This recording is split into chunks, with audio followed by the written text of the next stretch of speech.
મુખ્યમંત્રી યોગી આદિત્યનાથની આઈઆઈએમ અને ભારતીય ડાક સેવા સાથે બેઠક, ભવિષ્યના આયોજન પર ચર્ચા કરી.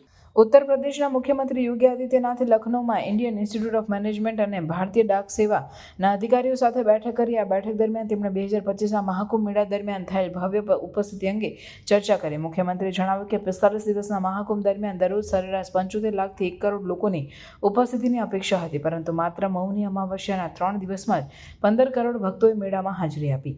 મુખ્યમંત્રીએ વિશેષ કરીને 28 જાન્યુઆરીએ 5 કરોડ, 29 જાન્યુઆરીએ 8 કરોડ અને 30 જાન્યુઆરીએ 2 કરોડ લોકોની ઉપસ્થિતિ નોંધાવી. આ ઉપરાંત મકર સંક્રાંતિના દિવસે 3.5 કરોડ અને પૌષ પૂર્ણિમાના દિવસે 1.5 કરોડ ભક્તોએ પવિત્ર સ્નાન કર્યું.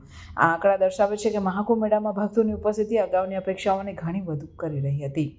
આ ભવ્ય ઉપસ્થિતિને ધ્યાનમાં રાખીને મુખ્યમંત્રીએ આઈઆઈએમ અને ભારતીય ડાક સેવાના અધિકારીઓ સાથે મળીને ભવિષ્યમાં આવી મોટી આસ્થાકીય ઘટનાઓનું સુચારું આયોજન અને વ્યવસ્થાપન કેવી રીતે કરી શકાય તે અંગે ચર્ચા કરી. આ બેઠકનો ઉદ્દેશ્ય ભક્તોને વધુ સુવિધા અને સુરક્ષા પ્રદાન કરવા માટે નવીન પગલાં અને વ્યૂહરચનાઓ વિકસાવવાનો હતો.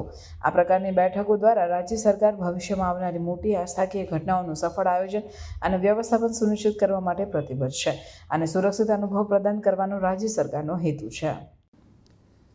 हमने अंदाज़ा लगाया था कि 45 दिन में एवरेज 75,000 से 1 करोड़ लोग आएंगे, यानी 75,000 से 1 करोड़ लोगों की उपस्थिति होगी. लेकिन एवरेज जो उपस्थिति थी पूरे आयोजन में, ये मौनी अमावस्या के पहले यानी मौनी अमावस्या में 28, 29 और 30 को ही 15 करोड़ श्रद्धालु वहाँ आए थे, जिनमें 5 करोड़ 28 जनवरी को, 8 करोड़ आए थे आपके 29 जनवरी को और 2 करोड़ थे 30 जनवरी को. शेष उससे पहले लगभग 3.5 करोड़ आए थे मकर संक्रांति को और 1.5 करोड़ आए थे पौष पूर्णिमा 13 जनवरी को.